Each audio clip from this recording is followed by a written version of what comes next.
The Second World War ended in 1945. The world hoped for peace. But a new kind of conflict was just beginning. This conflict was called the Cold War. It was not a direct fighting war between the main powers. Instead, it was a long, tense struggle for global influence. The two main players were the United States, the Soviet Union. They were the world's two superpowers. They had very different ideas about how countries should be run.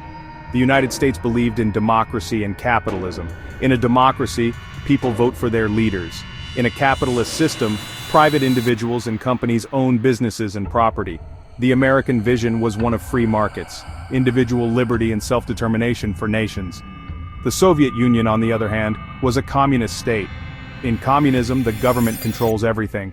It owns all property and businesses. The Communist Party makes all the decisions. The Soviet vision was one of a global workers' revolution where the state would provide for everyone's needs and class distinctions would disappear. These two ideologies were completely opposed to each other, making compromise almost impossible. After World War II, the Soviet Union did not remove its armies from the Eastern European countries it had liberated from Nazi Germany. Instead, it helped install communist governments in Poland, Hungary, Czechoslovakia, and other nations. These countries became known as Soviet satellite states. They were officially independent, but Moscow controlled them. In 1946, former British Prime Minister Winston Churchill gave a famous speech. He said an iron curtain had descended across Europe. It separated the free, democratic countries of the West from the communist, Soviet-controlled countries of the East. In response to Soviet expansion, the United States adopted a policy of containment to stop communism from spreading. The Marshall Plan provided billions in aid to rebuild Western Europe, hoping economic recovery would make communism less appealing. These actions solidified the division of the world into two camps, setting the rules for the long and dangerous game that was the Cold War. After the war, Germany was divided into four zones: the United States, Great Britain, France, and the Soviet Union. The capital city, Berlin, was also divided into four sectors. Berlin was located deep inside the Soviet zone of Germany. This arrangement was a recipe for conflict. The Western powers wanted to rebuild Germany as a democratic nation.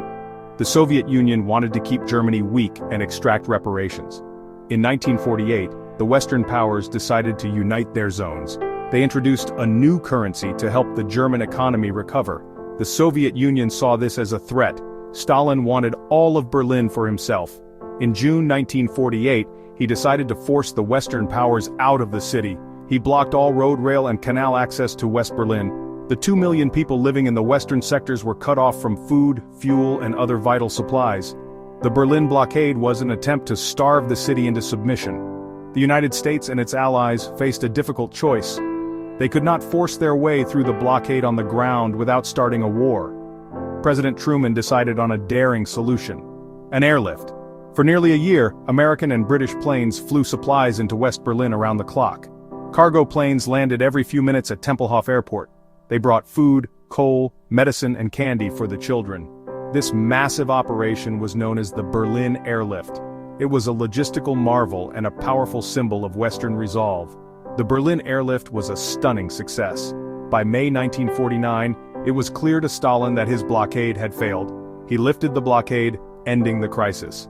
The event had profound consequences. In 1949, the Western powers officially created the Federal Republic of Germany, also known as West Germany. The Soviets responded by creating the German Democratic Republic, or East Germany. The Berlin blockade also led to the formation of the North Atlantic Treaty Organization, or NATO, a military alliance of Western nations. The lines of the Cold War were now drawn in concrete and steel. The Cold War was mostly a struggle of ideas, economics, and threats. But sometimes it became a hot war with real fighting. The first major armed conflict of the Cold War took place in Korea. After World War II, Korea had been ruled by Japan and was divided into two. The Soviet Union occupied the northern half. The United States occupied the southern half. A communist government was established in the north led by Kim Il-sung. A pro-American government was established in the south led by Syngman Rhee. On June 25, 1950, the North Korean army, backed by the Soviet Union and by China, launched a surprise invasion of South Korea. North Korean forces quickly overwhelmed the South's defenses. They captured Seoul within days. The United States saw it as communist aggression and a test of containment. President Truman decided to act. He did not want to repeat appeasement. He believed that if communism was not stopped in Korea, it would spread across Asia and the world. The US asked the United Nations for support. The Soviet Union was boycotting the Security Council. That allowed the UN to authorize a military force to defend South Korea. The United States supplied most troops and resources. Troops from 15 other countries also joined. General Douglas MacArthur commanded the UN forces. At first, the North pushed UN forces back to the Pusan perimeter in southeastern Korea. Then MacArthur launched a bold amphibious landing at Incheon behind enemy lines. That turned the tide. UN forces drove the North back across the 38th parallel, the original dividing line. MacArthur wanted to push on to unify Korea. As UN troops neared the Chinese border, China entered the war. Hundreds of thousands of Chinese soldiers poured in, pushing UN forces back south. The conflict settled into a bloody stalemate near the 38th parallel for 2 years before an armistice was signed in 1953, leaving Korea divided to this day. The 1950s and early 1960s were a time of intense fear. Both the United States and the Soviet Union were building massive arsenals of nuclear weapons. This created a dangerous situation known as mutually assured destruction or MAD. If one side launched a nuclear attack, the other side would retaliate, and both countries would be destroyed. This terrifying balance of power led to a strategy called brinkmanship, pushing events to the very brink of war. In 1959, a revolution in Cuba brought Fidel Castro to power. Cuba was only 90 miles from Florida. Having a communist ally so close to home was a major concern for the United States. For the Soviet Union, it was a great opportunity. In 1962, Nikita Khrushchev secretly placed nuclear missiles in Cuba. Those missiles could strike major American cities with very little warning. A U-2 spy plane discovered the missile sites while they were still being built. President John F. Kennedy faced the most dangerous crisis of his presidency. For 13 terrifying days, the world held its breath. Kennedy and his advisors debated their options. Some military leaders urged an airstrike or an invasion of Cuba. Those actions could have triggered nuclear war. Kennedy chose a more cautious path. He announced a naval quarantine around Cuba to stop Soviet ships from delivering military equipment. For days, the two superpowers stood eyeball to eyeball. A single mistake or miscalculation could have led to global catastrophe. Finally, Khrushchev blinked. He sent a message to Kennedy agreeing to remove the missiles. In return, the United States secretly promised not to invade Cuba. The crisis was over.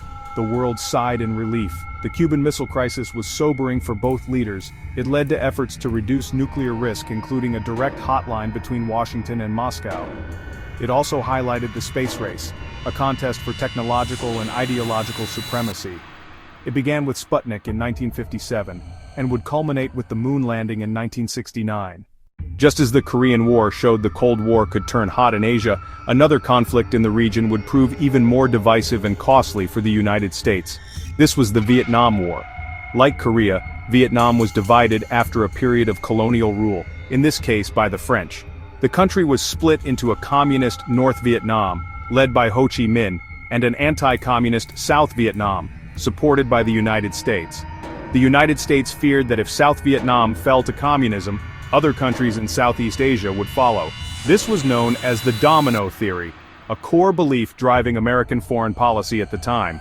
American involvement started small, with military advisors and financial aid to South Vietnam in the 1950s, but the government in the South was weak and corrupt, and it struggled to fight the communist guerrillas known as the Viet Cong, who were supplied by North Vietnam.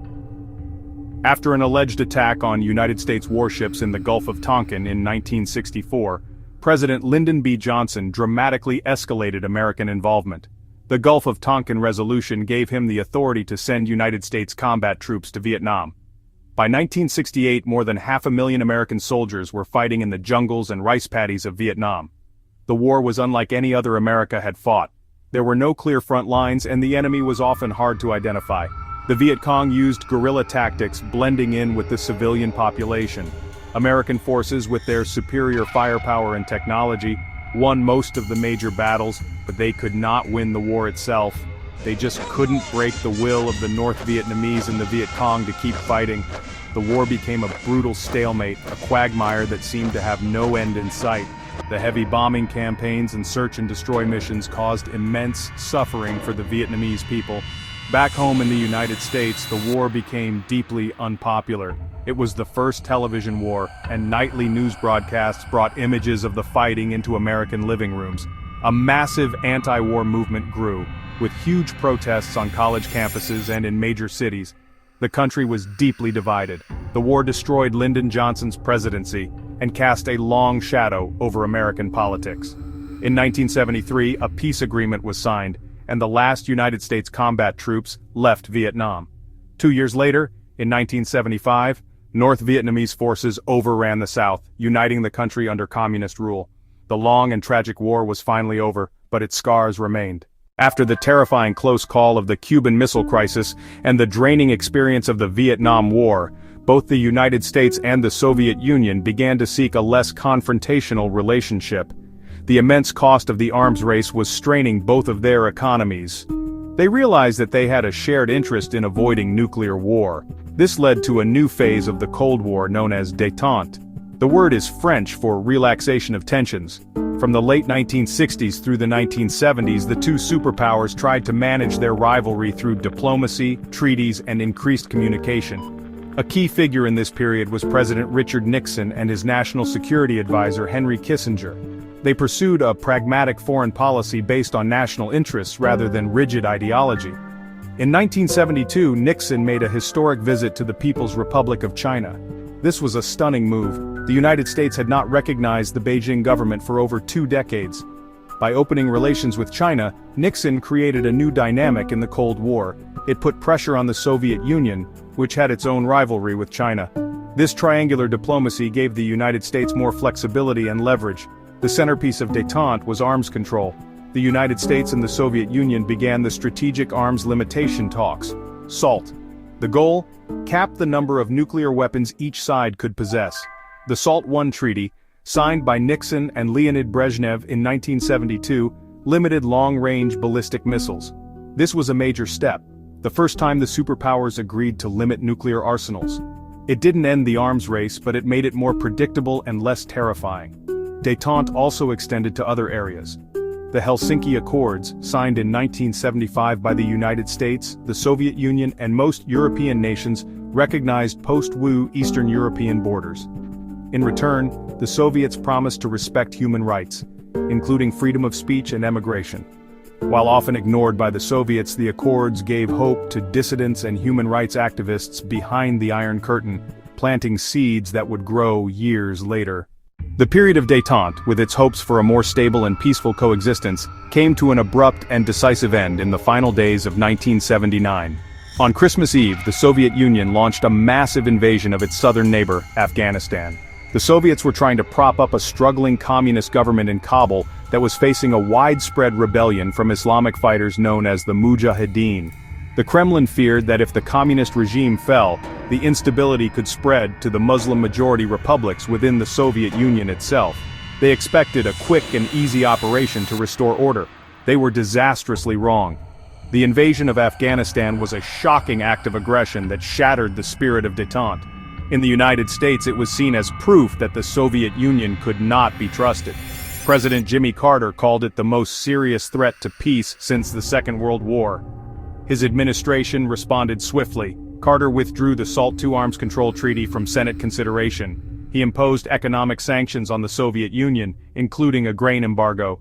Perhaps most symbolically, he announced that the United States would boycott the 1980 Summer Olympics, which were being held in Moscow. The Cold War was back, and it was colder than ever.